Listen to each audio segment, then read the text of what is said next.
এই দুনিয়ার সব থেকে বড় পাওয়া কি হতে পারে? অনেক টাকা পয়সার মালিক হওয়া, বড় চাকরি, নাম যশ, এগুলা না, কখনোই না। এই দুনিয়ার সব থেকে বড় পাওয়া হলো মহান প্রতিপালক আল্লাহ তাআলার ভালোবাসা অর্জন করা।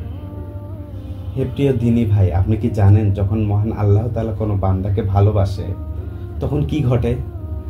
এ সম্বন্ধে মহান আল্লাহ তাআলা বলেন, নিশ্চয় আল্লাহ তাওবাকারীদের ভালোবাসেন এবং যারা পবিত্রতা অর্জন করে তাদেরও। তিনি আরো বলেন, আল্লাহ তাআলা মুত্তাকিদের ভালোবাসেন।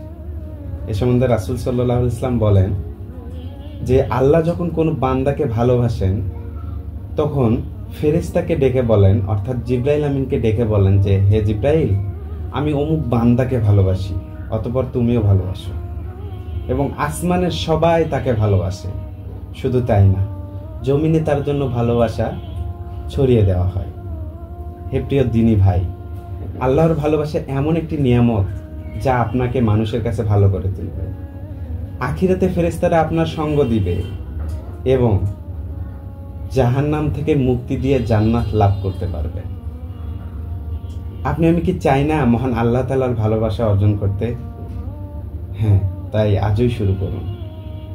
তাওবা করুন, গুনাহ ছেড়ে দেন, নামাজে ফিরে আসুন এবং মুত্তাকি ও পরহেজগার হন। আল্লাহ তাআলা আপনাকে আমাকে আল্লাহর ভালোবাসা অর্জন করার তৌফিক দান করে দেন। আসসালামু আলাইকুম।